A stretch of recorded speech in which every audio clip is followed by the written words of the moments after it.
Numbers chapter 21. When the Canaanite king of Arad, who lived in the Negev, heard that Israel was coming along the road to Atharim, he attacked the Israelites and captured some of them.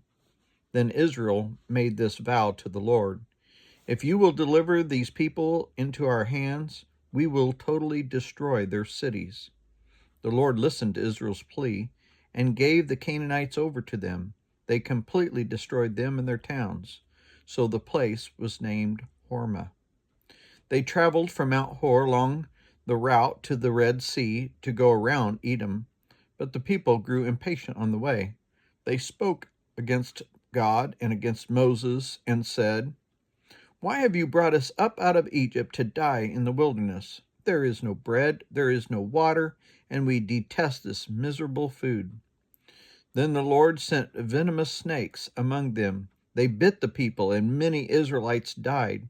The people came to Moses and said, "We sinned when we spoke against the Lord and against you.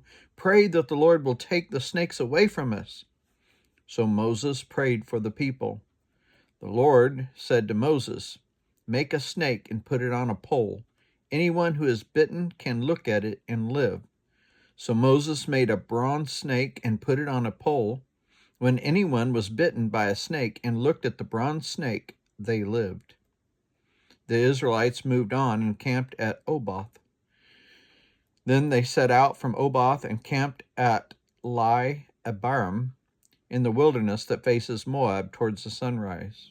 From there they moved on and camped at the Zered Valley.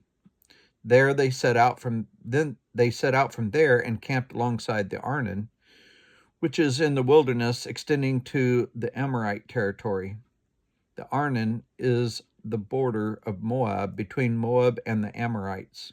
That is why the book of Wars is set of the Lord, it says, "Zohab, in Suphah and the ravines, the Arnon and the slopes of the ravines that lead to the settlement of Ar and lie along the border of Moab." From there they continued on to Beer, the well where the Lord said to Moses, "Gather the people together, and I will give them water." Then Israel sang this song: "Spring up, O well, sing about it, about the well that the princes dug, that the nobles of the people sank, the nobles with the scepters and the staffs." Then they went on from the wilderness to the Mattanah, from Mattanah to Nahilil, from Nahilil to Bamoth, and from Bamoth to the valley of Moab, where the top of Pisgah overlooks the wasteland. Israel sent messengers to say to Sihon, king of the Amorites, "Let us pass through your country. We will not turn aside into any field or vineyard or drink water from any well. We will travel along the king's highway until we have passed through your territory." But Sihon would not let Israel pass through his territory. He mustered his entire army and marched out into the wilderness against Israel. When he reached Jahaz, he fought with Israel.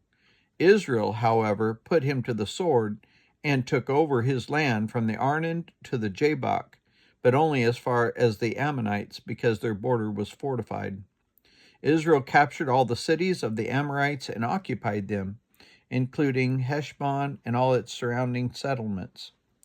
Heshbon was the city of Sihon, king of the Amorites, who fought against the former king of Moab and had taken from him all his land as far as the Arnon. That is why the poets say, "Come to Heshbon and let it be rebuilt. Let Sihon's city be restored." Fire went out from Heshbon, a blaze from the city of Sihon. It consumed Ar of Moab, the citizens of Arnon's heights. Woe to you, Moab! You are destroyed, people of Chemosh. He has given up his sons as fugitives and his daughters as captives to Sihon, king of the Amorites. But we have overthrown them. Heshbon's dominion has been destroyed all the way to Dibon. We have demolished them as far as Nophah, which extends to Medeba. So Israel settled in the land of the Amorites. After Moses had sent spies to Jazer, the Israelites captured its surrounding settlements and drove out the Amorites who were there. Then they turned and went up along the road toward Bashan, and Og, king of Bashan, and his whole army marched out to meet them in the battle of Edrei. The Lord said to Moses, "Do not be afraid of him, for I have delivered him into your hands, along with his whole army and his land. Do to him what you did to Sihon, king of the Amorites, who reigned in Heshbon." So they struck him down together with his sons and his whole army, leaving them no survivors, and they took possession of his land.